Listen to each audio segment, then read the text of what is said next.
The rebuilding of New Orleans and surrounding areas wasn't guaranteed after Katrina. Sabrina Wilson talked to two people who were involved in the fight at different levels of government.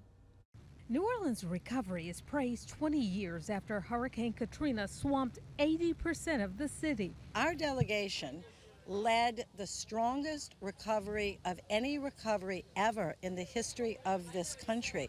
When these numbers are tallied up, according to outside experts, it'll be well in advance of $72 billion that came back to this community, build schools, libraries, hospitals, levees. If you look at New Orleans today versus before Katrina, let alone right after, we have fixed so many of the things that were broken. Our flood protection system is dramatically improved.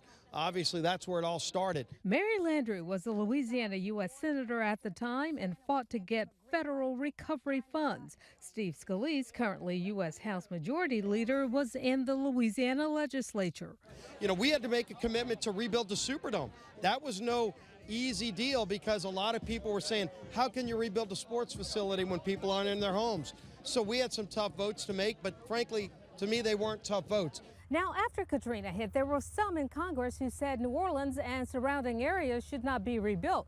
But members of Louisiana's congressional delegation wouldn't stand for that, and they fought to get billions of dollars to rebuild the city as well as to strengthen the levee system.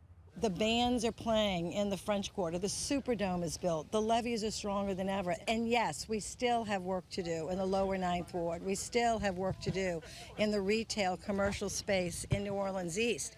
But that's going to take an extra and concerted effort. Some current and former FEMA staffers published a letter warning that cuts to FEMA risk a catastrophe like after Katrina. Scalise says FEMA's flaws were evident after Hurricane Katrina.